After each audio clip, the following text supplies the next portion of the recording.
Bienvenidas y bienvenidos a Radio Semilla, el podcast de la Red de Guardianes de Semillas donde hablamos de regeneración ecológica y social. Yo soy Felipe Álvarez. Hoy tenemos como invitado a Gregory Landua. Él es un permacultor con mucha experiencia, en especial en el ámbito financiero y social. Es cofundador y director de Regen Network, que se dedica a las finanzas regenerativas dentro del ecosistema digital del blockchain y la web 3.0. Temas bastante complejos y futuristas, pero súper interesantes. Les quiero dar un poco de contexto para este episodio porque creo que puede ayudar a pintar el cuadro un poco más completo. Yo le conocí al Gregory tipo 2013-2014. Yo estaba yéndome a vivir a Tongorachi, en Esmeraldas, cerquita de Caimito, donde él estaba trabajando en proyectos con asociaciones de cacaoteros orgánicos con su organización Terra Génesis Internacional, que es un tema que no alcanzamos a topar en este episodio. Él es alguien que ha estado muy vinculado a procesos cooperativos de regeneración en varios países. Lo que a mí me emociona mucho de este proyecto de Regen es que, si bien se desarrolla en buena parte en el mundo virtual, que es incomprensible para muchos, incluido yo, tiene estas bases en la experiencia de estos proyectos reales en campo. Desde hace un año más o menos que yo estoy editando el podcast del Greg, que se llama Planetary Regeneration Podcast, el podcast de la regeneración planetaria. Y les juro que he intentado entender el lenguaje de esta comunidad y francamente hay partes que están muy por encima de mi techo de entendimiento. Pero lo poco que sí entiendo me llena de ilusión, en especial los conceptos claves que promete esta herramienta, que son la descentralización, la autonomía, la diversidad y, claro, la regeneración. Hoy por hoy, Regen Network es una comunidad súper grande, súper activa de programadores, investigadores, organizaciones, campesinos. Ahí pueden ver un poco más al respecto en las páginas web que les voy a dejar en las notas del episodio con un par de cositas más. Ya mismo les dejo con la conversación, pero primero quiero mencionar a unos 2 proyectos de todos los que nos están apoyando para el programa de membresía. Al suscribirse nos ayudan a sostener este trabajo, que lo hacemos con mucho cariño para ustedes y que depende enteramente de esta comunidad de oyentes, o sea, de ti.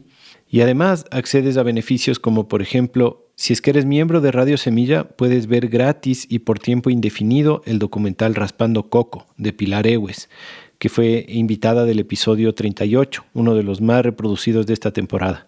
Pueden entrar a raspandococo.com para ver el tráiler. También acceden al 20% de descuento en A Fuego Diseño en todos sus productos de vidrio reciclado. Ellos hacen cosas lindísimas. Están ubicados en Quito. Los pueden buscar en redes. Ahí también les voy a dejar en las notas del episodio. Eso. Gracias por escucharnos. Les dejo con Gregory Landua.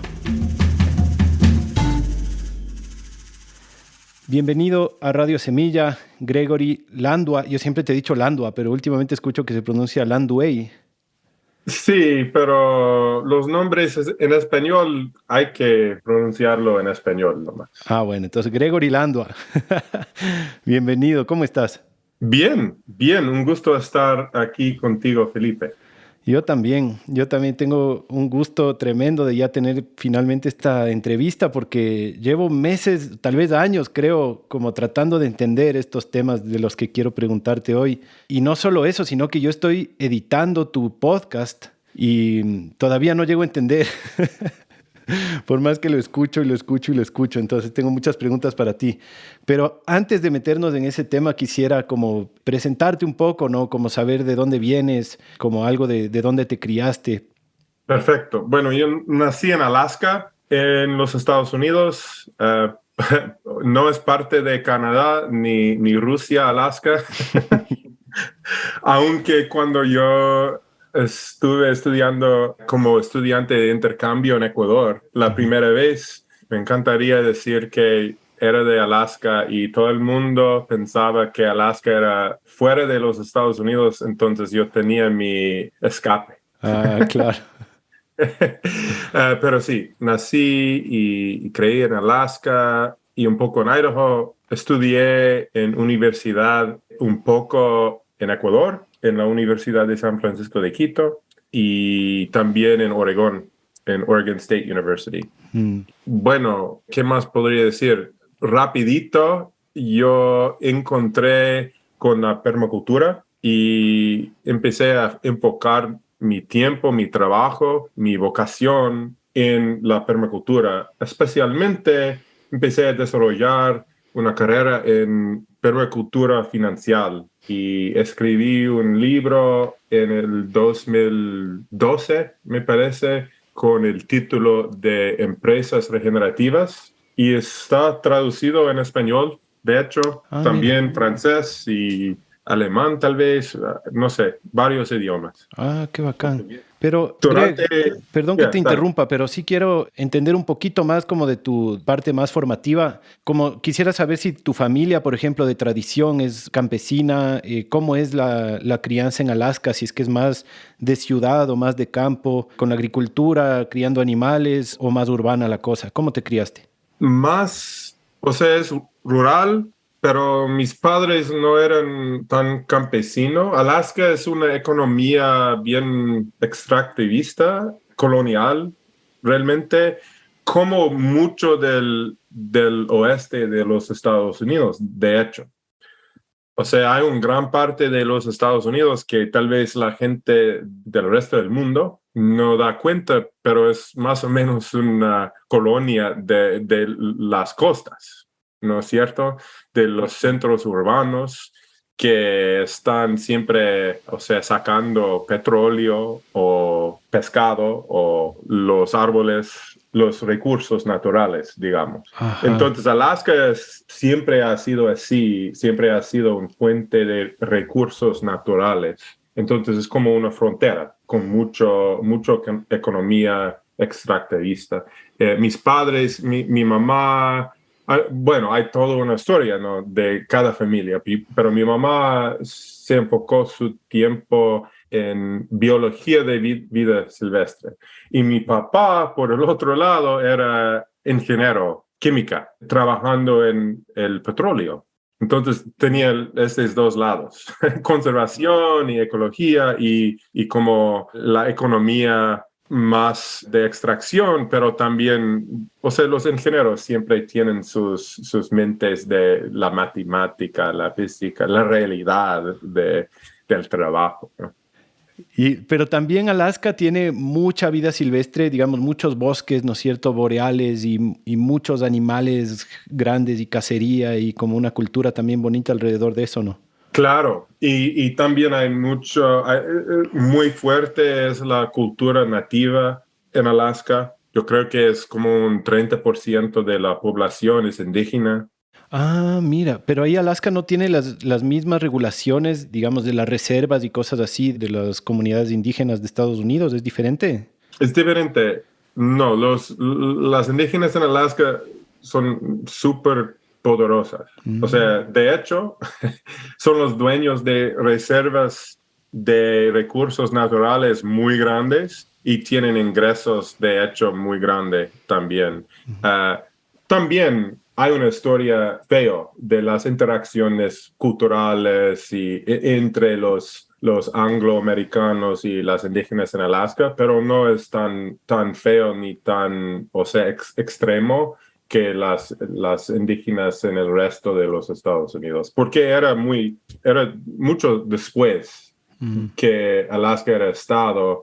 Entonces, sí, se evolucionó la cosa en sociedad antes que Alaska era como parte oficial de los Estados Unidos. Ya, bacán. ¿Y después cómo es que llegas a Ecuador? Bueno, yo quería estudiar en español en colegio, y entonces era entre un programa en Ecuador y un programa en Panamá, y yo no quería ir a Panamá, por hecho que hay como el canal Ajá. y todo este huevada, entonces a Ecuador fui, era chance. Y cuéntanos un poco de tu camino en la permacultura. ¿Cómo llegaste a la permacultura? ¿De quién aprendiste la permacultura? Así un poco tu bagaje permacultural. A ver, encontré a permacultura cuando yo estaba estudiando en la universidad. Estudié ciencias ambientales y este es una ciencia bien oscuro. Uno siempre está aprendiendo fin del mundo, que nosotros mismos están dañando la planeta, los ecosistemas, la biosfera, todo es muy, muy oscuro. Y yo estaba buscando algo con un poco más de esperanza, ¿no? ¿Cómo podría yo, como joven, pero cómo podríamos nosotros, como seres humanos, encontrar una manera de no ser un cáncer, de no ser algo feo, pero estar parte de la naturaleza, cuidando, regenerando, mejorando? Y yo estaba buscando una filosofía, una ciencia, algo de esperanza en este paisaje oscuro. Y encontré con la permacultura, que tiene toda una metodología de cómo nosotros como seres humanos podemos observar a la naturaleza y sacar nuestras vivencias de la naturaleza, pero también mejorar la salud de la naturaleza al mismo tiempo. Que no tenemos que estar dañando, sino podemos estar mejorando como una especie clave en el ecosistema. Yo creo que es muy importante, para mí, es muy importante no tener un punto de vista que los seres humanos solo son malos y solo hacen daño, porque no es cierto tampoco. Hay muchos ejemplos de culturas en el mundo que no hacen daño a la naturaleza cuando estamos viendo todo el sistema. Claro que van a cosechar un algo, o van a cosechar algo cazando, o van a cosechar pescando algo, pero en la reciprocidad entre una cultura y el ecosistema puede ser regenerativa, ¿no? Yo creo que son datos empíricos. No es como tal vez podríamos lograrlo en tal situación, pero si no, tenemos muchos ejemplos en la historia que sí se puede hacer. Entonces, hay que preguntar cómo son estas culturas, cómo son estas tecnologías, cómo son estas prácticas y cómo podemos desarrollar este tipo de cultura, sistema, técnica en nuestras propias vidas. Y esta es la pregunta principal de permacultura desde mi punto de vista. Claro, no solo que hay ejemplos, sino que es lo que hizo el 100% de la humanidad hasta hace unos pocos cientos de años, ¿no? Convivir con ecosistemas sin hacerlos daño e incluso regenerándolos o funcionando como una especie importante, ¿no?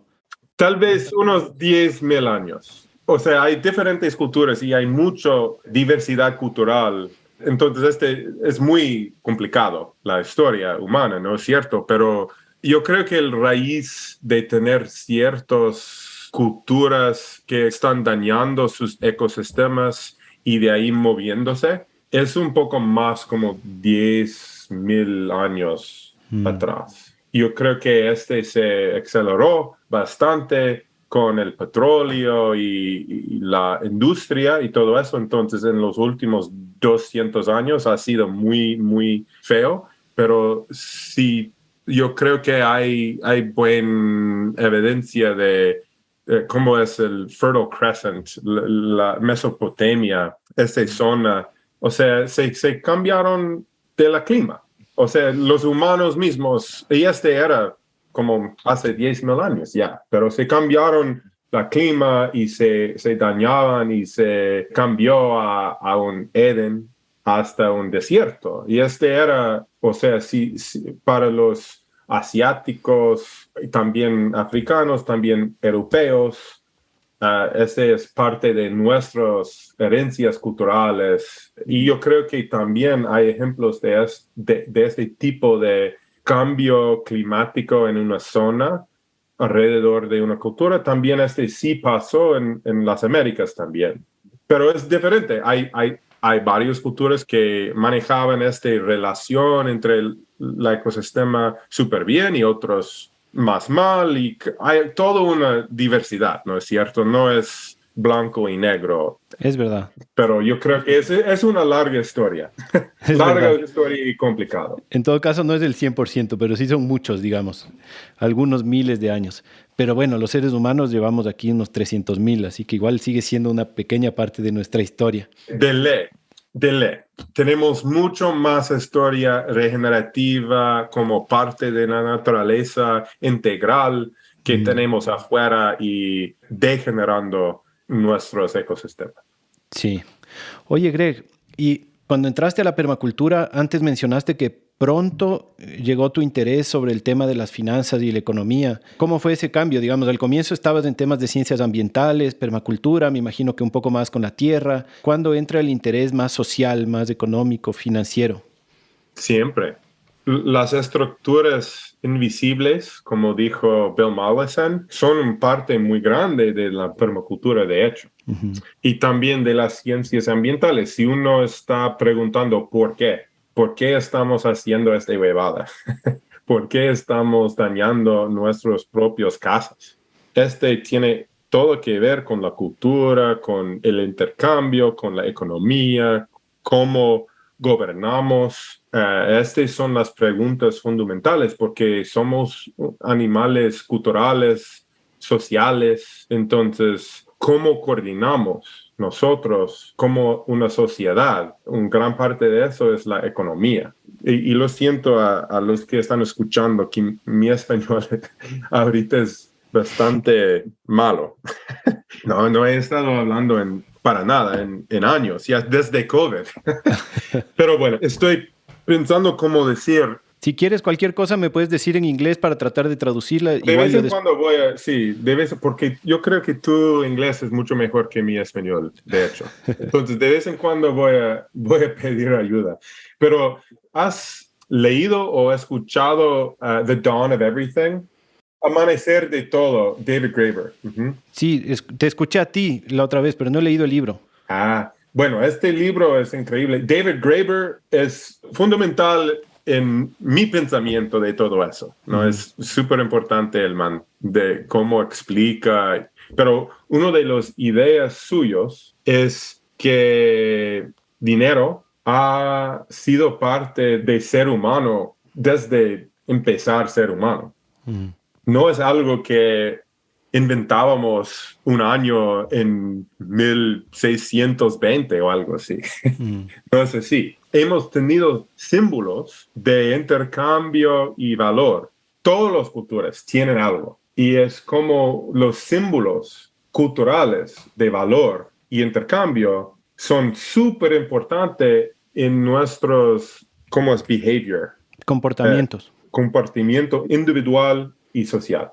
Entonces, si yo estoy en una cultura y mi valor individual tiene que ver con la cantidad de plata que tengo en mi cuenta bancaria y las maneras de hacer la plata son los siguientes: tumbar el bosque, hacer el narcotráfico, ser, qué sé yo, empresario. O sea, la mayoría de gente van a tratar de hacer lo necesario para obtener este símbolo de valor. Pero si el símbolo de valor, uno se gana por otros medios, por medios de regeneración, por medios de cuidar el bienestar de la sociedad, ser un buen vecino, vivir summa causa, el buen vivir, practicar el concepto de Aini. Cambiaría completamente la economía, ¿no es cierto?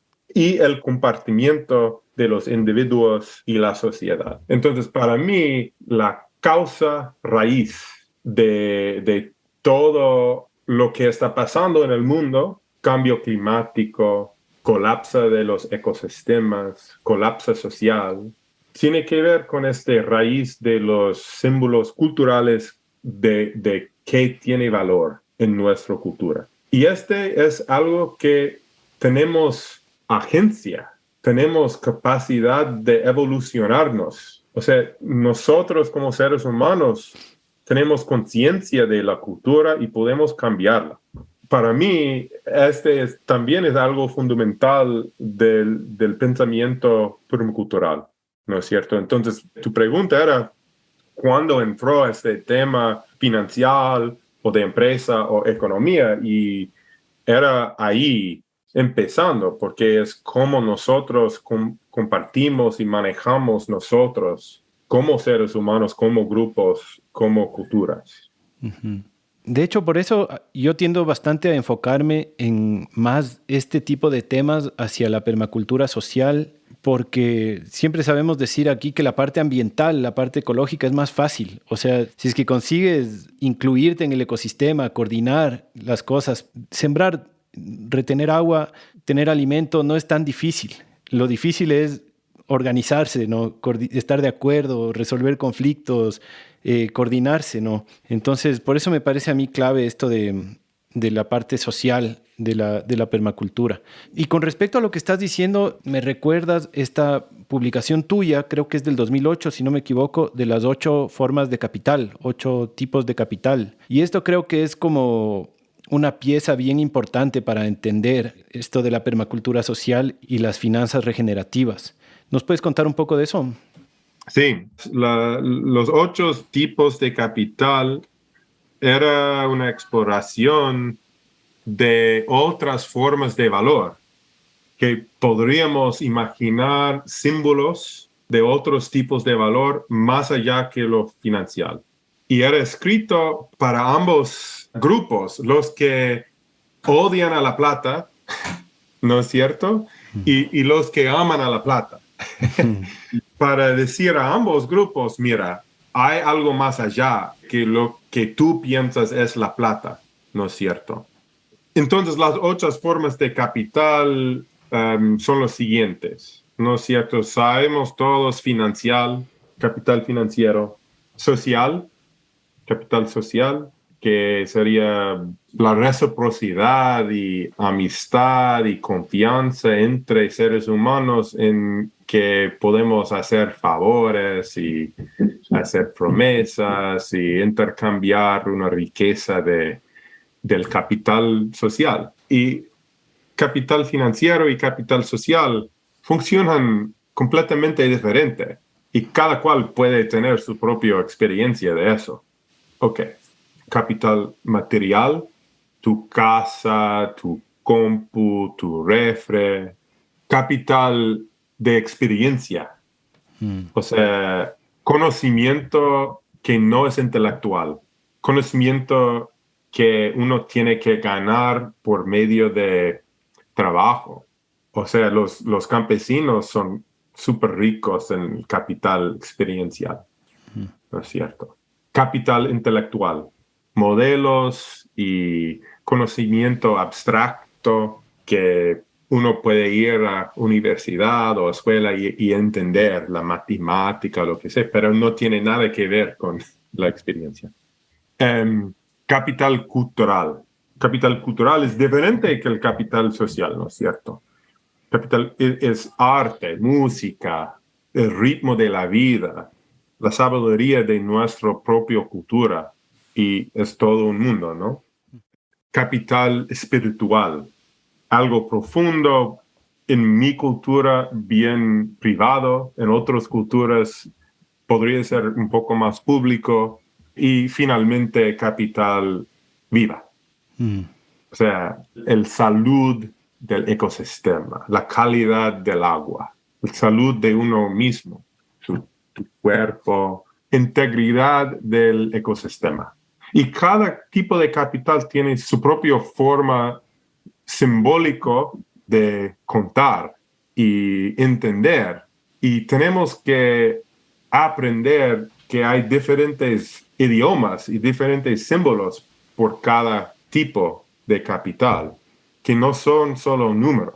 O sea, para tener un ecosistema bien vibrante y sano y productivo, sí puedes entender y expresar por medio de números o palabras, pero tienes que primero entender cómo funciona el sistema vivo, ¿no es cierto? Si solo estás contando algo que no tiene nada que ver con qué tal sano y integral el ecosistema es, vas a entender dañándolo si estás manejando. Y podemos entender que la relación entre capital financiero y las otras formas de capital ha sido en la cultura dominante del mundo.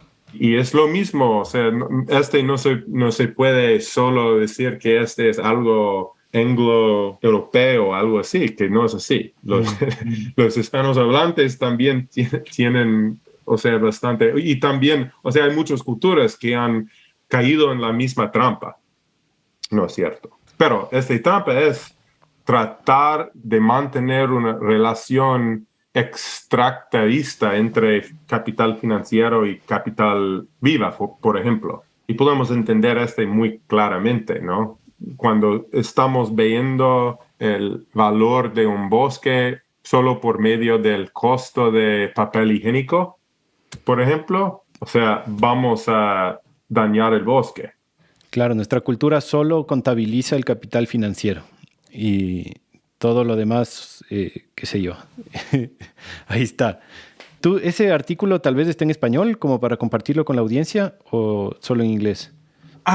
Yo creo que podría ser en español, no sé. El libro Empresas Regenerativas sí tiene este modelo y explicación de este modelo de las 8 formas de capital y sí está en español. Y puedes bajarlo gratis, creo. Creo que todavía está ahí. Uno puede donar o bajar gratis. O sea, tienes la opción. O también puedes como pagar y obtener como el copia propia, pero hay forma digital que está ahí también. Buenísimo, genial. Y entonces, Empresas Regenerativas viene después, ahí ya escribiste el libro y lo publicaste en el 2012. Para ese entonces tú ya estabas, digamos, no solo estudiando el tema financiero, sino ya trabajando en eso, y ya estabas como metido en el tema de la, digamos, de cómo dar valor al capital natural. Sí, exactamente. Y explorando eso en diferentes contextos.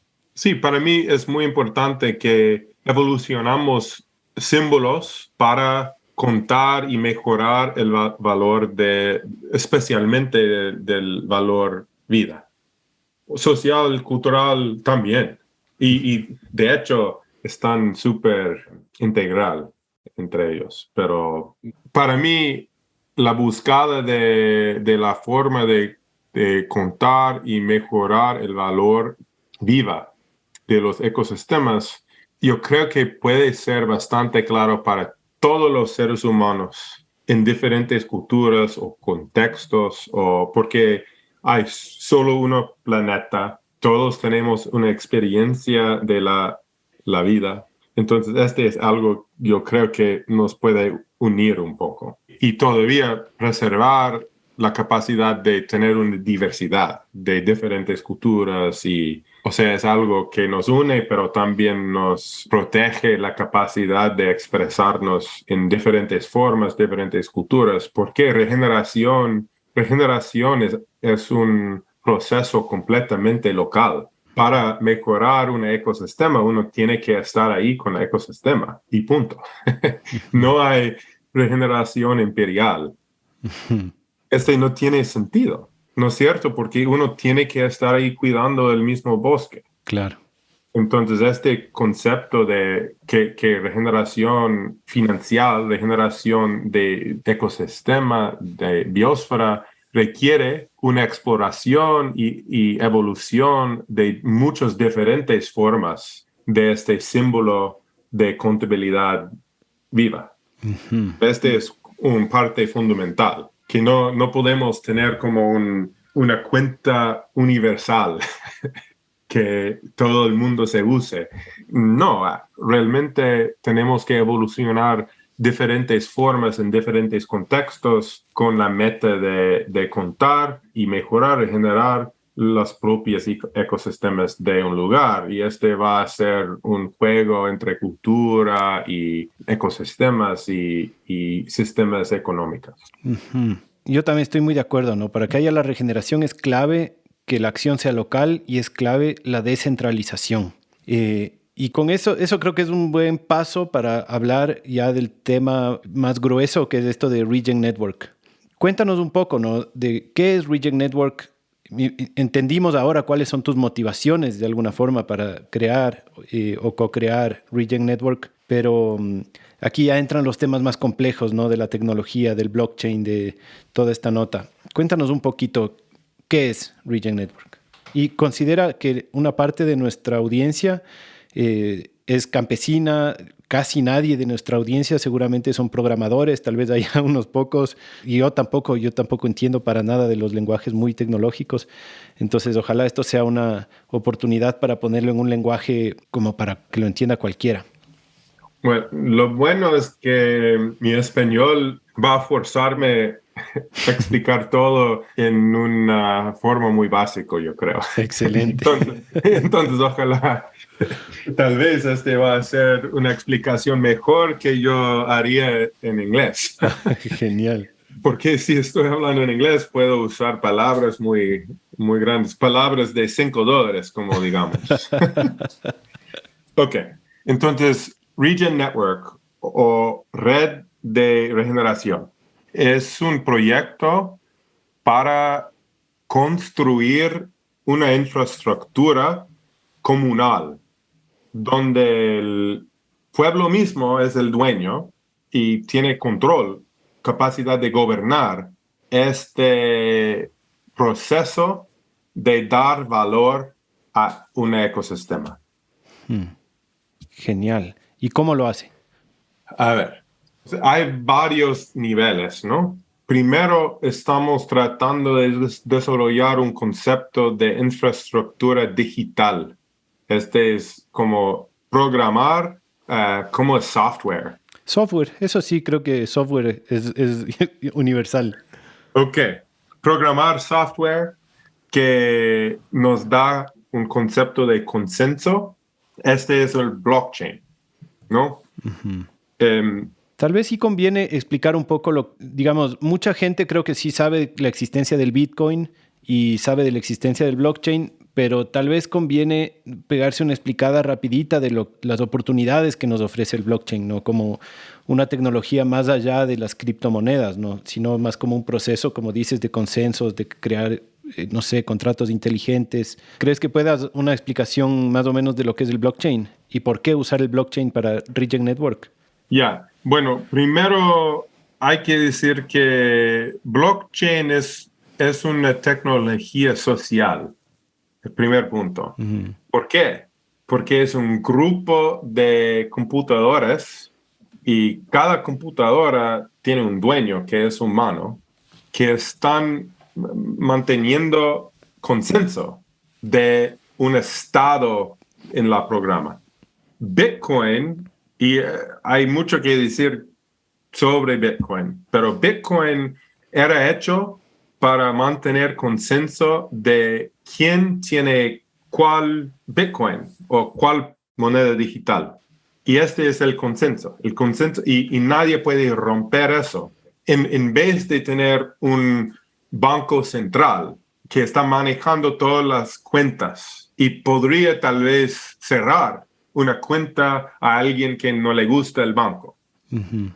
Bitcoin tiene un concepto que sin permiso, cada persona del mundo puede tener su propia cuenta y usar toda la red, todo el network de Bitcoin. Uh-huh. Es como tener un libro mayor de contabilidad, pero descentralizado, ¿no? Que recae en todos los miembros de esa red. Correcto. Y lo que me parece interesante a mí de verlo de esta forma más amplia al blockchain es que ese libro mayor, creo que le llaman ledger en inglés, es como una tecnología que permite coordinación a gran escala, pero desinstitucionalizada. Es algo así, ¿no es cierto? Esa es como la gran promesa del blockchain, ¿no es cierto? Exactamente. O con instituciones nuevas. Ajá. Si queremos. Pero nos da la posibilidad de evolucionar nosotros y coordinar cosas importantes como qué es la plata y de dónde viene, que es una pregunta fundamental de la sociedad. Ujú. ¿Qué es la plata? ¿Qué significa? ¿De dónde viene? Esta es como la pregunta más importante Sí. de toda la vida y nadie está preguntando esta pregunta, ¿no? Sí, sabes que justo hace unos 3 episodios publicamos un episodio sobre la historia del dinero aquí en Radio Semilla con un invitadazo que es Leonardo Bildt. Y ahí se exploró un poco, él es un gran investigador sobre este tipo de cosas, ¿no? Y él habla ahí, ¿no? De qué es el dinero, de dónde sale, cómo es que funciona nuestro sistema actual, las monedas fiat y toda esta nota. Que claro, es un tema complejo, una historia compleja, pero es súper importante cachar el nivel de farsa en la que estamos metidos con el sistema económico, ¿no? O sea, es una cosa Es muy una loca. farsa profunda. Es una farsa profunda, algo así es, ajá. Entonces, por suerte ya no nos tenemos que meter tanto por ahí porque ya Leonardo lo explicó bastante bien, lo que se pudo en el corto tiempo que tuvo. Pero sí es importante considerar esto, ¿no? Como que es el dinero, ¿no? Como un mecanismo de confianza con la comunidad y una tecnología. Pero ahí es donde a mí me viene, y debo decirte que a veces soy más escéptico y a veces soy más, digamos, estoy más evangelizado. Pero sí tengo un escepticismo profundo al ver que el Bitcoin siempre está ligado al dólar. Digamos, el Bitcoin siempre tiene un valor en dólares, ¿no? Y casi todas las otras criptomonedas tienen una ligadura con el Bitcoin. ¿Es así? No tiene que estar así. Es que todo el mundo está ligado al dólar ahora. Ujú.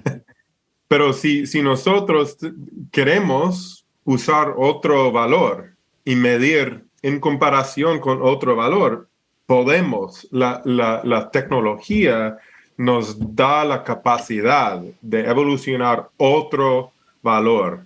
Tal vez, qué sé yo, tal vez Bitcoin va a ser el nuevo. Espero que no, personalmente. Bitcoin no es o sea, yo no soy un Bitcoin maxi, como dicen, pero sí estoy súper emocionado que hay experimentación y que hay una conversación y que hay competencia entre diferentes monedas y formas de dinero.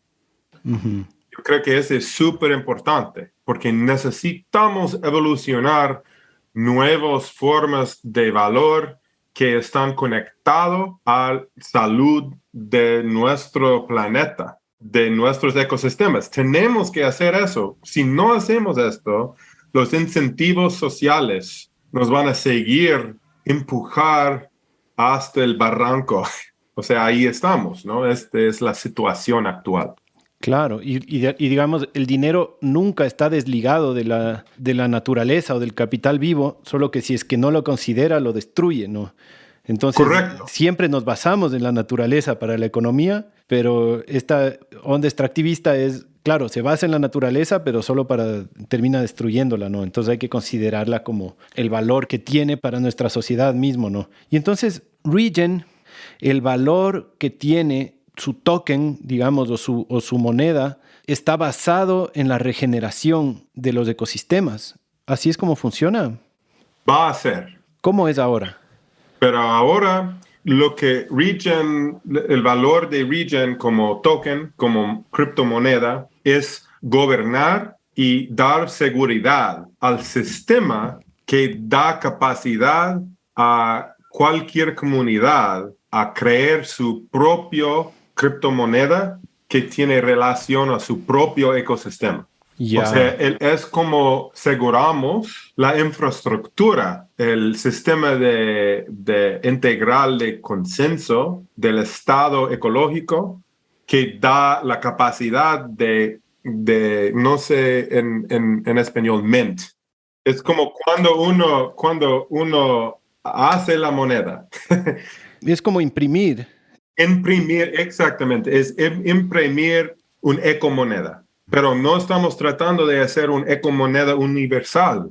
Estamos tratando de dar herramientas a comunidades para hacer su propio ecomoneda. Y después, durante mucha evolución y experimentación, Regen va a representar el entero de los ecomonedas. Entonces ahí va a evolucionar, yo creo, en el futuro para ser como un índice del valor de toda la ecodiversidad, biodiversidad de los ecomonedas. Ya.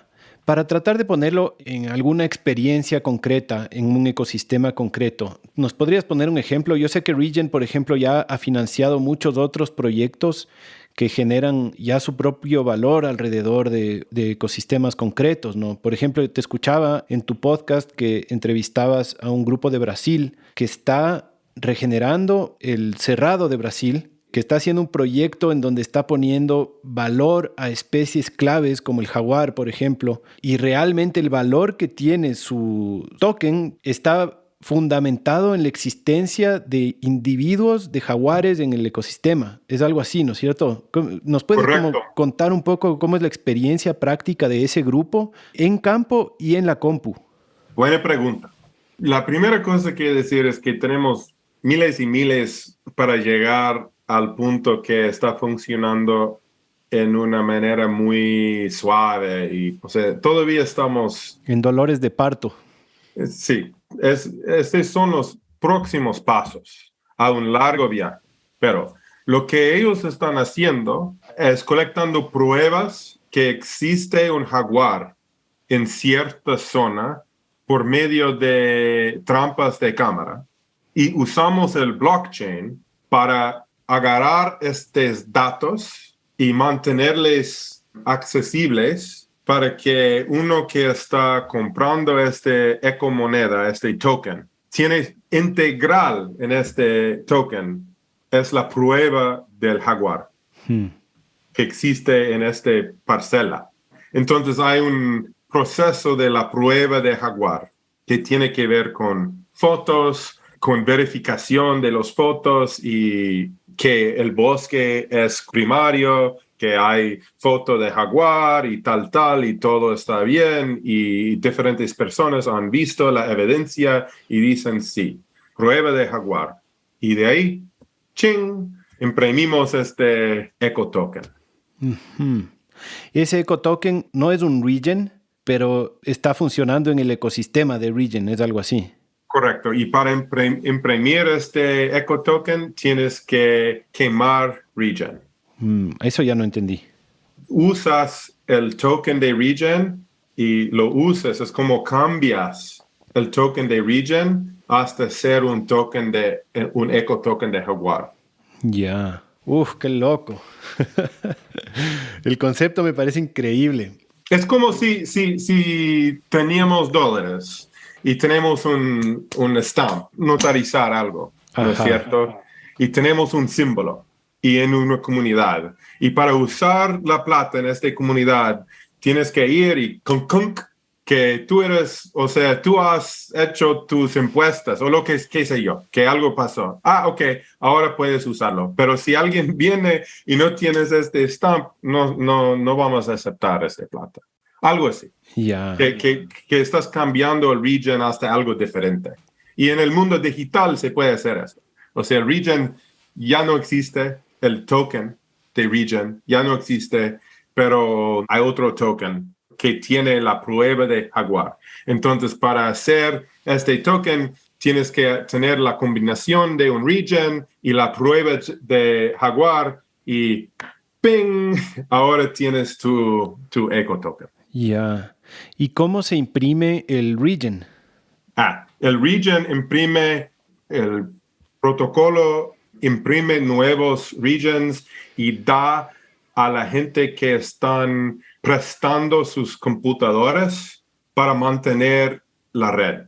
Uh-huh. Ese es el famoso Proof of Stake. Correcto. Prueba de participación. Prueba de participación, exactamente. Ya. Voy a tratar de mantenerlo igual como, digamos, lo más en tierra posible y no tanto en el universo de la computadora. ¿Cómo, por ejemplo, esta comunidad en Brasil, qué tan alfabetizados tienen que estar una comunidad local que está protegiendo un bosque, que está probando que ahí están los jaguares, que el bosque es primario, que tienen tanta capa de suelo, qué sé yo? ¿Cómo esta comunidad, que son los guardianes de este espacio, qué tan alfabetizados tienen que estar en el tema del blockchain? ¿Qué tantas computadoras tienen que tener? Digamos, ¿qué tan accesible es para la gente aprovechar este tipo de economía basados en su economía campesina, en su tipo de vida campesina o conservacionista o qué sé yo? Ahora es bastante difícil interactuar con el sistema sin tener una capacidad muy alta de tecnología. Pero estamos trabajando mucho para hacerlo lo más fácil posible. Pero mira, siempre hay una balanza entre ser fácil y tener control. Y si algo es muy fácil, puede ser que alguien está perdiendo control. ¿Me entiendes? ¿Por qué? Por ejemplo, ¿puedes poner un ejemplo de eso? En la criptografía que se usa blockchain, es basado en un concepto que yo mismo tengo control de mis propios llaves criptográficas. Ujú. Y es una responsabilidad bastante seria. Y no es súper fácil manejar. Es un poco difícil. Es una tecnología un poco complicado. Hay todo un arte de manejar llaves criptográficas. Y si tú das los llaves a alguien más para tener acceso súper sencillo, estás dando poder a alguien más del control del sistema. Claro. O sea, por ejemplo, a mí me pasó, yo tenía unos pocos centavos de Bitcoin, unos pocos centavos de Ethereum y perdí mi llave y perdí mi plata. Así nomás. Exactamente. No había nadie a quien reclamar porque, claro, estamos acostumbrados a que, no sé, Apple o Microsoft o qué sé yo, la compañía de celular o no sé, ellos te manejan tu cuenta y cada vez más es así, ¿no? Cada vez más las páginas web están alojadas en donde alguien te da haciendo todo y a veces ya ni siquiera tienes que acordarte tu clave del correo porque ya le dices a tu computadora que se acuerde, ¿no? Y eso es alguien, una empresa, una corporación que te está ayudando a controlar tus accesos, ¿no? ¿Y a qué costo? ¿Y a qué costo? Ese es el tema, ¿no? Entonces, estamos tratando de hacer un sistema donde la gente puede escoger a tomar toda la responsabilidad y poder en sus propias manos, o pueden escoger a alguien de confianza, una empresa local que tiene relación de responsabilidad entre un campesino y tal vez su asociación local que gobierna el campesino a la cooperativa o asociación, ¿no es cierto? Entonces estamos trabajando a lograr acceso en una manera responsable, en vez de una manera sencilla, donde el extractivismo puede entrar y sacar todo el valor, porque este realmente viene de un concepto de poder y gobernanza que debería ser bastante descentralizado y bastante local y poner lo más poder en las manos de los que son responsables a cuidar la misma naturaleza como se puede, ¿no es cierto? Pero este es difícil. Este es súper difícil. Es un largo viaje. El camino para lograr a esta visión va a ser un poco largo. No voy a mentir. Claro, porque cada localidad tiene condiciones diferentes, ¿no? ¿Cuáles métricas usan? Como por ejemplo, este ejemplo del jaguar es interesante, ¿no? Es una métrica de biodiversidad, ¿no? Una especie clave que te asegura que hay una cierta salud en el ecosistema. Pero esa métrica puede funcionar ahí, pero hay otros lugares donde funcionarán otras métricas, ¿no? ¿Nos puedes contar cuáles métricas nomás usan la cantidad de materia orgánica en el suelo, qué sé yo, el carbono? Sí, hay todo un clase de ecocréditos que viene de cantidad de materia orgánica en el suelo. Hay otro que tiene que ver con el carbono del suelo y del bosque mismo, o sea, combinado. Y hay otro que tiene que ver con la métrica es un kilo de abeja kilo, sheep hour, Ah, oveja. oveja. ¿Cómo es eso? Sí, oveja kilo hora, Ya. oveja kilo hora. Es que las ovejas, cuando uno se mueve ovejas por un paisaje, se dan su fertilidad y también hacen limpieza. Es un diferente tipo de manejo para los ¿cómo son? Vineyards. Viñedos. Sí. Entonces es una manera orgánica, biodinámica para manejar la producción de vino y mejorar la salud del suelo y todo eso, ¿no? ¿Cierto? Pero tiene que ver con el hecho de que las ovejas están moviendo por el paisaje a cierto ritmo. Qué loco. O sea, se tienen que inventar una unidad diferente para cada diferente ecosistema, básicamente. Básicamente, aunque carbono, o sea, es casi universal. Entonces, mucha gente está usando carbono viva como la unidad universal. Este tiene sus problemas, ¿no es cierto? Que no tiene nada que ver tal vez con biodiversidad o calidad de agua, tal vez tenemos un monocultura de, qué sé yo, eucalipto, algo así, en vez de un bosque primario tropical. Entonces, nosotros estamos empujando un poco más esta locura de diferentes unidades en diferentes locales, porque representa la biodiversidad o la diversidad biocultural del mundo. En esta manera, Regen puede ser un índice de un ecosistema de ecotokens muy diverso, ¿no es cierto? Y es un poco más el pensamiento nuestro. Uh-huh. Claro, diferenciarse de los créditos de carbono, de la economía de carbono, porque toda esta métrica del carbono resulta que viene mucho de la industria petrolera, ¿no? Como yo vi un documental terrible que me dejó impactado de cómo British Petroleum compra bosques tropicales en Brasil, los deforesta, desplaza comunidades, siembra eucaliptos y pone esas tierras para que valgan como créditos de carbono para ellos poder seguir contaminando en Inglaterra y en un montón de otros lugares con la conciencia limpia en teoría, ¿no? Como que ellos estuvieran ayudando, como que estuvieran compensando su contaminación, a la vez contaminando más, ¿no? Y el mercado de carbono acepta eso. Y eso a mí me parece una locura.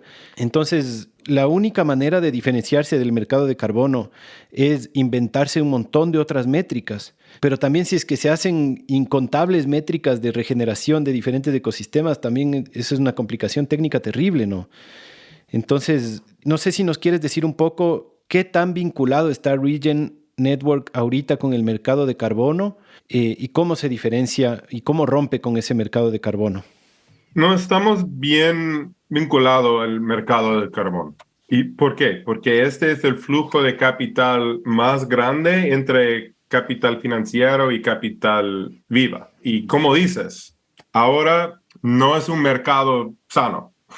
Necesitamos evolucionarlo bastante. Y este es uno de los metas nuestros, que es hacerlo crecer y evolucionar mejor y poner las herramientas de cómo funciona el mercado en las manos de los mismos habitantes de los ecosistemas. Uh-huh. Entonces, nuestro pensamiento es que, bueno, si alguien quiere dar plata para un ecosistema sano, chévere, pero este debe fluir directamente a la gente que están cuidando y la gente debe ser parte del monitoreado y gobernanza de cómo funciona, ¿no es cierto? Y cambiaría bastantísimo el mercado actual del carbono. Funcionaría mucho mejor y estamos tomando pasos para que funcione mejor el mercado del carbono y también estamos haciendo como experimentos en estas diferentes formas de valor al mismo tiempo. Ojalá para, romper la esquema y abrir un nuevo portal económico para rebasar nuestra economía en la regeneración, realmente. Entonces, Regen, a la vez que está inventándose nuevas métricas y trabajando en proyectos más locales que tienen sus propias métricas, también está involucrado en el mercado de carbono, pero es un ecosistema bastante hostil, ¿no? Es el mercado de carbono, me imagino, como para generar cambios ahí. O sea, ahí tienes las empresas más grandes y más contaminantes del mundo, tienes los gobiernos, tienes las ONGs gigantes. ¿Cómo es participar de ese mercado y cuáles son las oportunidades para mejorarlo? Ya, bueno, hay varias dimensiones de este asunto, de esta pregunta, ¿no? Primero, la teoría de cambio que tenemos es que podemos financiar una revolución abierta si estamos jugando en el juego actual, pero sin generar estos recursos y código, software, ciencia, herramientas abiertos para que poblaciones locales puedan tomar estas herramientas y adaptarse para su local, su cultura. No vamos a ni tener las herramientas. Entonces, la teoría de cambio aquí es bastante pragmático, que no vamos a financiar la revolución robando bancos, sino hay que tener algún tipo de éxito en el sistema empresario actual y a la vez crecer un movimiento abierto que está cambiando el sistema actual. Entonces es como hay esos dos niveles de la teoría y vamos a ver si podemos hacerlo, ¿no? Nada es seguro en la vida. Y como dijiste, nuestro meta en los mercados de carbono es que vemos que hay algo bueno de estos mercados. Aunque han sido corruptos y hemos visto muchas fallas y cosas absurdas, también hay algo súper importante que es el nacimiento de una conciencia en la moda de operación empresario. Y siempre vamos a ver lados buenos y lados malos, pero hay algo, yo creo que los mercados de carbono tienen una alma buena. Entonces, este también es algo que es parte de la teoría. Entonces, si hay un mercado donde podemos hacer cambios buenos, ¿no? Para construir un mercado que está fluyendo recursos a cosas buenas, conservación de bosques, agricultura regenerativa, conservación de áreas protegidas del mar, reforestación, aforestación, estos tipos de cosas. Si podemos fluir capital en una manera menos corrupto y más eficiente, y a la vez estar construyendo herramientas abiertas para que podamos imaginar qué viene después. Ahí tenemos algo interesante. Ahí tenemos algo que podría ser aún más radical que solo construir una empresa de carbono que está ganando una buena plata para sus dueños. Ajá, interesante. Sí es verdad, ¿no? Que digamos el concepto del mercado de carbono no está mal. El carbono es una métrica bien interesante para la regeneración. Claro, el problema es solo la corrupción, que es el problema en todos los sentidos, ¿no? Digamos, no sé, ¿no? En mi mente no está mal un montón de cosas. El capitalismo tal vez no está mal, el problema es la corrupción. O el socialismo tal vez no está mal, pero cuando es corrupto ahí se jode todo, ¿no? Entonces, este es el punto clave. ¿Cómo evitamos corrupción y cómo construimos infraestructura que tiene un diseño sano, inteligente, que nos puede dar herramientas para evitar corrupción? ¿Y qué tiene que ver este meta con blockchain, con las herramientas del Web3? Y este es como uno de los claves de Regen Network. Nosotros pensamos que podemos insertar o tejer adentro del tejido social los mecanismos del mercado. En vez de tener el mercado como sobre la cultura y sobre los mecanismos sociales o ecológicos, podemos poner estos mecanismos del mercado adentro del contexto social. ¿Y cómo logramos eso? En Regen Network logramos esto, estamos tratando de lograr eso porque todo opera en una red abierta de open source software que el consenso del sistema viene de los stakeholders, de los grupos que tienen participaciones digitales, digamos. Y este es el token, este es el moneda digital de Regen. Estas son las acciones o participaciones digitales. Y hemos reservado una porción muy grande para distribución a grupos indígenas, grupos científicos, grupos activistas, para que la sociedad civil, los mismos cuidadores de la naturaleza, campesinos, asociaciones de productores, pueden ser dueños del mercado.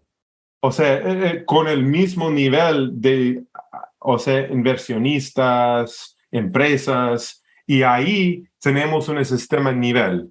Este es el teoría. En ese sentido, creemos un sistema con participación de todos los actores importantes, incluyendo derechos de naturaleza, ¿no es cierto? Incluyendo la misma, o sea, que ríos y montañas pueden tener estas acciones y estamos trabajando en esto, que cuando hay una figura legal por un ecosistema, estamos trabajando en varios proyectos para representar eso en la red, ¿no? Para que tiene voz en la red, o sea, tiene gobernanza sobre los mecanismos del mercado. Esta es la transformación que estamos tratando de lograr. Me parece súper interesante. Puede llegar un punto en donde conservar tierra sea rentable para las comunidades que la conservan. Es decir, que en la parte práctica simplemente conservan, no sé, 500 hectáreas y van a recibir un ingreso anual en moneda utilizable por conservarlas, ¿o no? Yo creo que la respuesta de eso es sí. O no solo conservar, también estar practicando agricultura regenerativa, donde hay producción, hay integración, no es como quitar los seres humanos de los ecosistemas, sino integrarles en una manera regenerativa también. Pero sí, este es la meta, este es lo que tenemos que lograr. O sea, si no logramos esto, si no logramos en nuestra economía tener un valor por este tipo de bienestar, vamos a tener un fracaso aún peor que en que ya vivimos. Sí. Ahora, mi pregunta iba pensando en el tema de la conservación, porque hay mucho el fenómeno de que viene gente de afuera a comunidades que conservan un territorio, que necesitan plata fácil o rápida y venden sus tierras a personas que se dedican a la conservación. Incluso ya pasa, me parece, con el mercado de carbono, gente que compra bosques para... Aquí hay un programa en Ecuador, se llama Socio Bosque, ¿no? Que si es que tienes muchas hectáreas con árboles, tú ya recibes un ingreso, digamos, anual. Pero incluso sin eso... Recién estuvimos hablando bastante de eso con Entiarcos. Él está haciendo este activismo Quito sin minería, ¿no? Uh-huh. En este contexto, en la biosfera chocoandino, es exactamente lo que está pasando. Que la gente con plata, o sea, los activistas han estado quitando minería de estas comunidades y conservando bosque, pero ahora viene gente con plata y compran o en algunos casos roban los terrenos y ahí dicen, estamos conservando, aunque no han estado conservando hasta ahora. Sí, este es un problema muy grande. Entonces, para evitar eso, estamos trabajando, o sea, cada problema tiene sus soluciones, ¿no es cierto? Y por eso estas comunidades son las comunidades que estamos tratando de traer para gobernar el sistema entero, primero. Segundo, estamos tratando de hacer, por ejemplo, en el contexto de lo que está pasando en la biosfera chocoandino, estamos tratando de hacer investigaciones en cómo construir un registro de terrenos comunitario que está fuera del Estado, porque los registros del terreno del Estado en varios países, incluido Ecuador, pueden ser corruptos, ¿no es cierto? O sea, si uno tiene plata, o sea... Mueves la frontera. Exactamente. Y de ahí, de quién era, no importa. De quién es ahora, bueno, Soy el dueño porque tengo el papel. ¿Cuánto costó el papel? Ni sabemos, pero ahí está. Y bueno, hay una historia muy larga de este tráfico de tierras, ¿no es cierto? Ujú. Pero ¿qué pasa si la comunidad tiene su propio herramienta del registro del terreno? Y pueden decir, no, no, no. Yo he estado usando esta tierra ancestralmente y todos mis vecinos también, o sea, han participado en decir que así es. Y bueno, ¿va a resolver todos los problemas? Bueno, tú sabes, o sea, en Tongarachi, o sea, nada es súper sencillo en este mundo, es súper complejo, todo este onda, pero hay que estar ahí pensando y tratando de de construir herramientas para resolver este tipo de problema. Ese es un tema, ¿no? A mí las fundaciones a veces me asustan en ese sentido, ¿no? Como hay muchas fundaciones extranjeras y nacionales, ¿no? Que tienen esta idea de que hay que conservar y no topar y compran la mayor cantidad de tierras posibles para conservarlas. Pero claro, casi todas se financian del gran capital. Digamos, mi preocupación es cómo hacemos para que la gente que tiene más dólares no sea la gente que termina teniendo más tierra, si es que se sigue incentivando como que el que tiene más tierra es el que tiene más plata, ¿cacha? Es algo así la preocupación. Es un tema bien complejo, es verdad. Es súper complejo y no voy a decir que tenemos las respuestas para este problema. Yo creo que si los herramientas del acceso del mercado para estos bienes ecológicos están en las manos de campesinos y de grupos indígenas, el problema es que no tienen acceso al mercado de estos bienes ecológicos ahora. Claro. Entonces, para acceder a este mercado, solo tienen opción de vender terrenos o entrar superproyectos y ahí el control se va con el capital. Entonces, si tenemos estas herramientas abiertas y tenemos acceso y tenemos un sistema también, o sea, también parte de la teoría es que si hay un movimiento por la gente, hecho por la gente misma, este va a producir bienes ecológicos más legítimos que un superproyecto que está maltratando a la gente, ¿no es cierto? Y si este es transparente, el problema es que este no es transparente. El problema es que la gente en Davos o la gente en no sé dónde, Geneva, o la gente en Londres, no pueden distinguir entre diferentes proyectos y, o sea, esta diferencia entre realidad y el capital esta diferencia es muy, muy grande. Es un viaje muy largo, ¿no? Bien. Antes de salirnos de este tema de las métricas, hay un concepto que yo te escuché decir que me pareció fascinante y me gustaría si puedes contarnos de qué se trata. Tú mencionaste una vez la viabilidad de vitalidad y la capacidad evolutiva de los ecosistemas. ¿Eso es una de las métricas que usa Regen?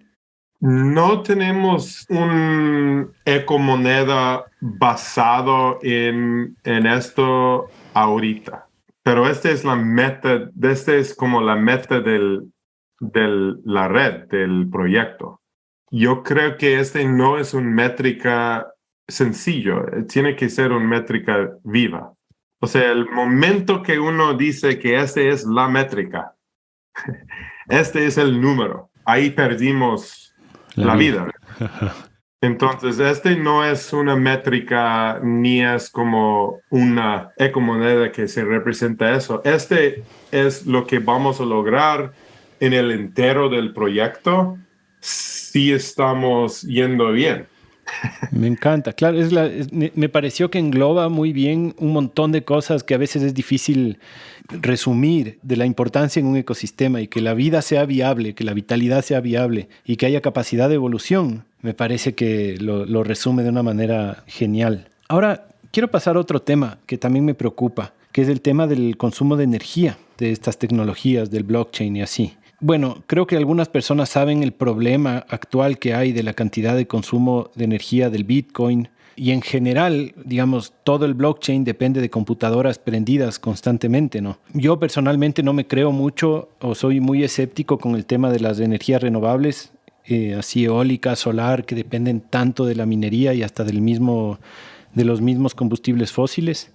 ¿Cómo ves tú ese problema? ¿Ves soluciones posibles de ese problema, el problema energético? ¿Y cómo vamos a hacer regenerativo este trabajo con estas tecnologías? ¿Y cómo lo vamos a sostener energéticamente? Bueno, esta es una pregunta muy grande. Yo creo que tenemos que entrarlo en diferentes niveles. El primer nivel, hay que conversar un poco sobre el uso energético de Bitcoin y otros sistemas criptográficos de redes de consensos. Ahí hay una gran diferencia entre el Proof of Work y Proof of Stake, ¿no es cierto? Muy grande. ¿Nos puedes explicar, si brevemente, de qué se trata eso? Bitcoin tiene un uso energético anualmente de, no sé, del país de Colombia o algo así. Más que Ecuador. O sea, una red muy grande de Proof of Stake que está usado mucho como Solana, ¿no? Que es súper eficiente y tiene miles y miles y miles de usuarios y todo. Tiene un uso energético de tal vez 20 o 30 hogares norteamericanos. Imagínate. Y son miles de usuarios. Sí. ¿Por qué? Porque el software de la red, tú y yo estamos usando una computadora ahorita. Si nuestros computadores están también al mismo tiempo de correr el programa que estamos usando ahorita para esta conversación, si también está dando un parte de su procesamiento a asegurar una red y participar en una red, no estamos amplificando nuestro uso energético mucho. Entonces, Proof of Stake es muy eficiente porque no necesita la seguridad, ha sido virtualizado. O sea, en vez del algoritmo de seguridad corriendo con mucha energía como Proof of Work, como Bitcoin, todo este proceso ha sido virtualizado y puede vivir adentro de computadores y no está usando mucha energía para asegurar la red. Bueno, entonces este es punto uno. Podemos tener este tipo de coordinación descentralizado con mucho menos energía, mucho menos. Es como las operaciones de Regen Network son como, no sé, 10 minutos de Bitcoin para todo el año de Regen o algo así. Es muy poco. Es como un pequeño cantidad de energía. Bueno, pero ahí hay otra pregunta, adentro de tu pregunta, que es cómo vamos a escapar el uso energético con una economía basada en crecimiento y qué rol tiene redes de computación. Yo creo que si empezamos a dar valor a la integridad del biosfera, la salud de los ecosistemas, podemos tener una economía que solo crece cuando está creciendo la capacidad evolucionaria, vitalidad, viabilidad de los ecosistemas. Y este va a dar incentivo al uso de menos energía. Ahora tenemos una economía donde obtener más dinero, obtener más poder, tienes que usar más energía. Energía es poder. Entonces hay una gran competencia para el uso y innovación para hacer más y más y más energía y usar más y más y más energía. Pero hasta cierto punto yo no creo que este es necesario, ¿no es cierto? Pero tiene todo que ver con el consenso social de qué es valor. Y si el valor, si sabemos, si tenemos la sabiduría de saber que valor no solo viene del poder energética, pero también viene de la integridad ecológica, yo creo que podemos lograr una balanza. Bien. En mi cabeza yo me pregunto mucho este tema de la energía, lo hemos hablado bastante en el podcast también, y no sé si conclusión, pero hacia donde me inclino más es a que vamos a tener que llegar a un punto donde la energía sea descentralizada, ¿no? Que haya más producción local de energía que auténticamente sea renovable, ¿no? Que no sea como este modelo extractivista de energía, de estar minando metales en África y en Sudamérica para llevarse a hacer paneles solares en China para traer, qué sé yo. Correcto, y si podemos, la locura es que hemos tenido tecnología que nos da esta capacidad por, ¿qué año es? Sí, para 100 años. ¿A cuál te refieres?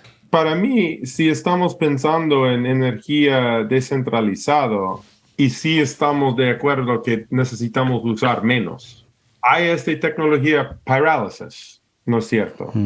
Pirólisis. Que se usa biomasa. Y lo interesante de una visión del uso de biomasa para varias cosas, incluyendo un pequeño uso de energética, es que podemos crecer un partecito de nuestros agroecosistemas entrópicas y cosechar esta biomasa y tener energía para poder local, para trabajo, para los luces, para tu compu, para lo que sea. Pero es más eficiente, no es solo quemarlo. Es decir, que hay tecnología para tener una quema súper limpio y completo y súper eficiente. Un poco solo para la gente que no sabe qué es este sistema de la biomasa, es como una peletización, ¿no es cierto?, de materia orgánica, ¿no? ¿Verdad? Es algo No así necesitas pelletizar, o sea, pero sí es más eficiente con ramas. O sea, es cosechar ramas sería lo menos intensivo. En vez de cortar un árbol, creces un sistema de coppicing, de cortar ramas más que todo, cosechar las ramas y usar para quemar, pero en una quema súper eficiente donde puedes capturar toda la energía y correrlo a un motor de vapor, que este es anciano, esta tecnología. Pero lo interesante es que teníamos casi, bueno, por lo menos 200 años para mejorar esta tecnología. Sabemos todo de cómo funciona. Se usan metales, o sea, se puede reciclar todo lo necesario. Yo creo que hay esperanza en este sentido de mantener un nivel energético que nos da una vida, o sea, porque es mucho trabajo si uno no tiene nada de energía. Claro. Es loco. La cantidad de trabajo es muy loco. Entonces, queremos mantener, o sea, este es mi punto de vista personal. Aunque yo conozco a gente muy inteligente, ingenieros más inteligentes que yo, que tienen punto de vista distinto, que ellos piensan que vamos a poder lograr sistemas más eficientes y más grandes y son súper optimistas de nuestra capacidad de evolucionar tecnología energética para los años que vienen. Y hay otras personas que dicen que todos vamos a morir. Y yo no creo que yo quedo en la mitad. Yo creo que ninguna de estas visiones es correcto. Que en algunos locales vamos a tener que reducir bastante nuestro uso energético y vamos a tener que usar tecnología apropiada y que hay una gran esperanza en esto, pero que también vamos a ver computadoras y extracción, o sea, va a seguir. Yo no veo un mundo donde para completamente la minería, por ejemplo. O sea, solo con un buen colapso, tal vez. Sí, pero no, yo no quiero colapso. Sí, nadie creo que quiere colapso. Ajá. O sea, sí hay gente que quiere. Bueno, sí. Colapsa, pero el sufrimiento y todo que es tan enorme pensar que la sociedad humana va a colapsar. Y puede ser que pasa, claro, pero yo estoy con el equipo tratando de evitar que pase, ¿no es cierto? No. No. Y Greg, ya que estamos en esto de la energía, me parece vacancísima esta idea de revivir tecnologías increíbles que hemos inventado, como el motor a vapor e integrarlas a sistemas agroforestales para generar energía localmente. Pero ahí viene el problema de las baterías, ¿no? No, eso no es tan almacenable. Ahí sí necesitas minería o no necesariamente. Bueno, depende en tu definición de eficiente.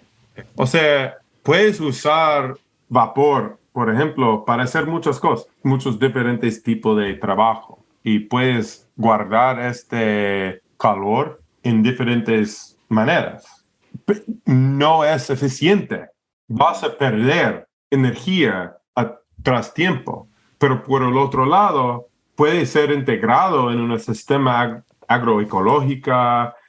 Podemos hacerlo con materias locales. Entonces, hay cosas buenas y hay cosas malas. Pero sí, si queremos tener un sistema que en vez de pensar en el flujo de energía que estamos tratando de cosechar un parte de este flujo, pero más que todo estamos tratando de diseñar nuestros sistemas para regeneración holística, no vamos a estar pensando tanto en las baterías, ¿no es cierto? Vamos a estar pensando en el flujo del trabajo y cuánto podemos guardar por cuánto tiempo.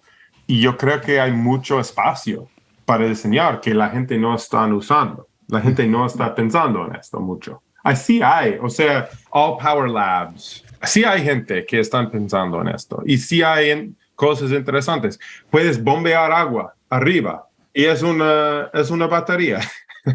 Puedes calentar agua y ponerlo en aislación. Puedes hacer trabajo bruto que necesitas hacer. Puedes calentar espacios, puedes refrigerar espacios, puedes hacer mucho trabajo en este tipo de sistema, pero estás correcto. No vamos a lograr un sistema de batería como la visión tecno-optimista de como Elon Musk y Tesla sin la minería intensiva para hacer como todo este sistema solar y de baterías y cosas. Pero este también va a existir. No vamos a evitar que este está pasando.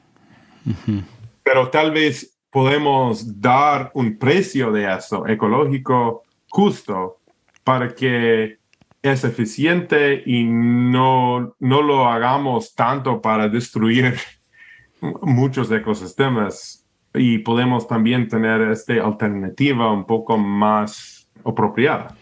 Claro. Como para ir cerrando, me gustaría como ir pintando este escenario futuro. A ver, lo que pienso de lo que acabas de decir es que es súper factible, pero que el incentivo para eso no está a menos que haya un colapso. Es decir, si es que tú tienes un interruptor y un tomacorriente en tu pared que prácticamente está ahí por default, casi siempre vas a usar eso antes de ponerte a inventar un sistema a vapor, ¿no? Pero si es que llega a haber un colapso, ahí sí, de que va a suceder, va a suceder. O sea, los materiales están afuera, el ingenio humano está y creo que es posible, ¿no? O sea, creo que es posible un futuro post-apocalíptico en donde sí exista la computación todavía, ¿no? De ley, computación no va por ningún lado. Claro, No. Ya es parte de la historia. Sí, claro. y hay, yo creo. Sí, bueno, tal vez hay una historia futuro sin computación de alguna forma, pero yo lo dudo mucho. Cuéntanos un poco cómo es tu horizonte o el horizonte de ustedes como red de Regen Network de aquí a 5 años, 10 años. No sé cuál es el lapso de tiempo en el que ustedes imaginan haber conseguido las metas tal vez más importantes que se han planteado. Si es que consiguen esas metas, sea 5, 10, 20 años, ¿cómo te imaginas tú el mundo en donde Regen Network sea súper exitoso? Ya, bueno, primero hay que decir que usualmente estoy pensando que ese es un proyecto que va a demorar unos 400, 500 años. Pero en una escala de 10 años, si tenemos éxito y estos 10 años próximos son muy importantes. No voy a decir que son los más importantes años de la historia humana, porque siempre es así. Siempre estamos en la época más importante de los seres humanos, pero estos próximos 10 años son los más importantes de los seres humanos. Tenemos que hacer cambios muy grandes, sociales, culturales, económicas, para ser una especie ecológica. Tenemos que madurarnos como especie. Yo creo que nuestra visión primer meta es que los mercados de carbono y de bienes ecológicos de esta primera generación que ya existen logran hacer cosas reales y buenas en una manera justa y que ese sirva para un base de una transformación mucho más amplia y que en 10 años vemos una explosión. O sea, yo creo que éxito es ver una explosión de monedas alternativas ecológicas que la gente en sí misma creen que tienen valor. Y como discutimos la vez anterior, o sea, la moneda solo tiene valor por nuestra creencia. Es completamente social. Entonces, en 10 años, si tenemos éxito, hemos logrado un mundo donde los símbolos de valor ecológico tienen poder de moneda y tú puedes ser pagado y yo puedo ser pagado en plata que viene del bienestar de la naturaleza. Uh-huh. Y que nuestros incentivos no son solo usar la energía de nuestro enchufe, pero sino estar innovando sistemas que son apropiada, ecológica, de tener un impulso para innovación ecológica y regenerativo, porque nuestra economía está honorando como un base de valor, de riqueza. Y en 50 años, yo creo que ni vamos a tener, o sea, el sistema capitalista va a ser completamente diferente. No vamos a poder verlo como vamos a estar en una época post-capitalista. Y todavía vamos a tener moneda, todavía vamos a tener dinero, pero dinero va a evolucionar porque dinero es una cosa emergente cultural, ¿no es cierto? Entonces, éxito es evolucionar esta relación social, cultural, económica. Y bueno, yo voy a estar viajando, no sé, en 50 años tal vez voy a estar súper viejo o tal vez muerto, no sé, pero si estoy vivo, yo voy a estar viajando a Ecuador en mi Eco Zeppelin. ¿No es cierto? Regresando a casa con mis hijos y nietos, pero viajando en una manera de que no hay nada de emisiones de carbono.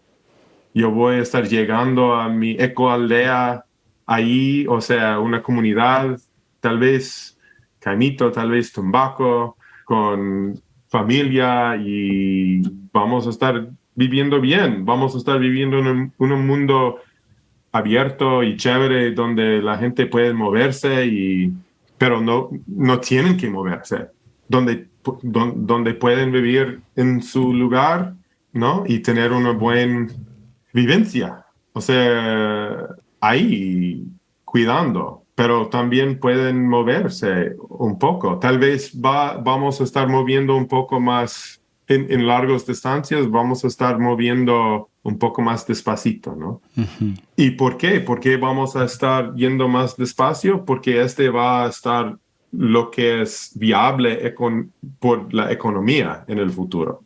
Entonces, todo este problema, ¿no? Este crisis que estamos, es mucho más fácil usar la energía que unir con mi comunidad y reconstruir algo diferente que realmente nos va a funcionar para generaciones. Va a cambiar. Uh-huh. Me encanta esa visión de la ecoespecie. Vamos hacia esa utopía en vez de la distopía que se está dibujando por otros lados. Oye, Greg, por último, quisiera que le digas a la audiencia, si es que puede, cómo puede vincularse con Regen Network. Tenemos diferentes tipos de audiencias. Hay comunidades que están haciendo agricultura regenerativa o que están conservando bosques. Tal vez hay programadores en las ciudades. Tal vez hay comunidades indígenas en la Amazonía. Nos escuchan muchas diferentes personas. Entonces, ¿qué tipo de personas pueden vincularse ahora con Regen Network y cómo?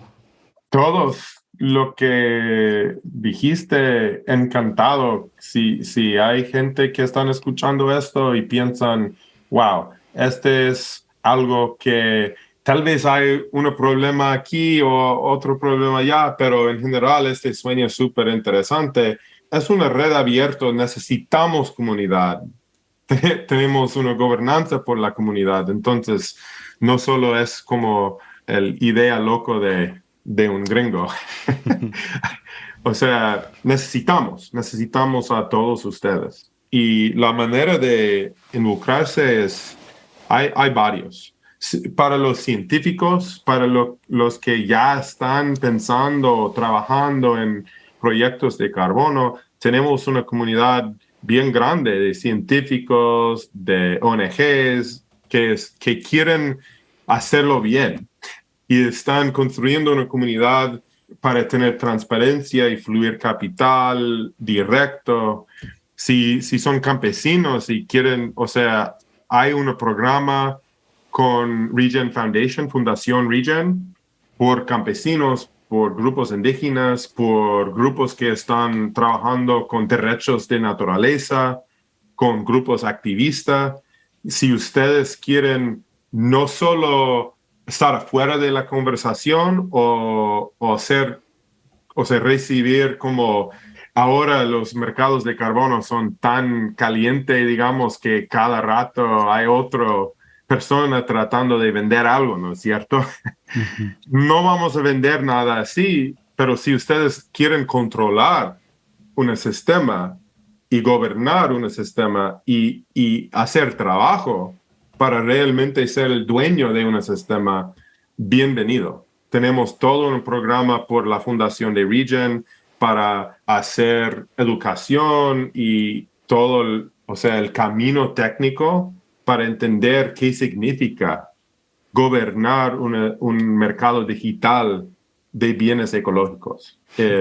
Entonces, tal vez podemos poner algunos de los links para que la gente pueden ver, y también, si este es interesante, tal vez es hora de hacer un grupo de Regen Network ecuatoriano, donde la gente puede discutir, pensar si hemos hecho una falla y hay otra manera, chévere. O sea, merece muchas voces y mucho más creatividad. Pero sería un poco más organizan entre ustedes, ¿no? Para ver cómo usa. Y todo es todito del trabajo en Regen Network es open source, es abierto, toda la ciencia es abierto, todas las herramientas de software son abiertos. Entonces, si hay cosas interesantes, pero la gente no quiere unir y quieren usarlo para hacer su propia cosa, chévere. Uh-huh. Si la gente quiere unir y participar en construirlo juntos, aún mejor. Genial. Ahí ponemos los enlaces en las notas del episodio para que la gente pueda estudiar un poco más y contactarse si es que quieren contactarse.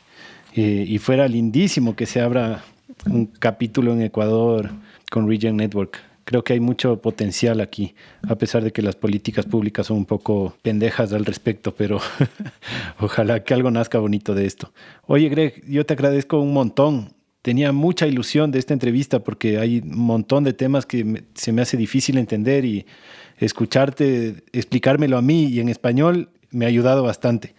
Y un gusto siempre conectar. Admiro mucho el trabajo que haces y qué bacán. Cuando vengas de Ecuador, de pronto, ojalá nos podamos ver. Sí, encantado. Muchas gracias para la entrevista y tu podcast. Y sí, era súper chévere explicar en español y lo siento a la audiencia que no he estado hablando español mucho, entonces pienso que tal vez era un poco rústico, digamos, A mí me sorprendió lo bien que lo hiciste con esos términos tan complejos, oye, me parece que no era tan fácil.